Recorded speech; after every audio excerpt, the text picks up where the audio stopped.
Le lactosérum, qu'on appelle aussi le petit lait, est la partie liquide résiduelle de la coagulation du lait. Le lactosérum est un liquide transparent, un petit peu jauni, et il est composé d'environ 94% d'eau, de sucre, dont le lactose. Et en cela, il ne correspondra pas au régime alimentaire d'une personne réactive au lactose. Il a aussi des protéines, des minéraux, essentiellement du calcium, du sodium et un petit peu de phosphore. Et il n'a quasiment pas du tout de matière grasse.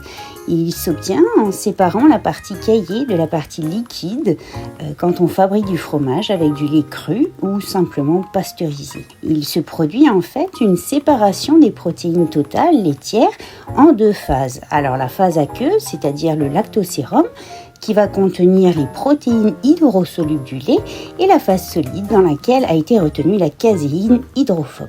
Il ne contient quasiment que de l'eau et son pH est proche de 6-7.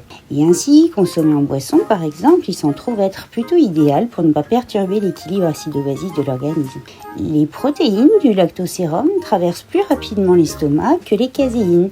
Et dans l'estomac, la fraction soluble des protéines de lait est évacuée rapidement, alors que les caséines précipitent au contact du pH acide du milieu en formant un réseau protéique dense. Grâce à cette propriété, il apporte rapidement de l'énergie aux muscles par son apport de protéines et de sucre.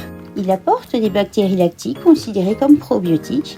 Il aide ainsi à enrichir la flore intestinale en y implantant en fait des bonnes bactéries, et ça va contribuer également à sa bonne digestibilité. Il va également renforcer la musculature grâce à la haute teneur de protéines et la faible teneur en graisse. Le lait entier s'avère en fait pro-inflammatoire en raison des nombreux acides gras saturés qu'il contient. Tandis que le lactosérum, quant à lui, il n'a plus d'acides gras et n'a donc plus cet effet inflammatoire. Les nombreuses protéines du lactosérum ont des propriétés protectrices des bactéries, des virus, et stimulent ainsi le système immunitaire.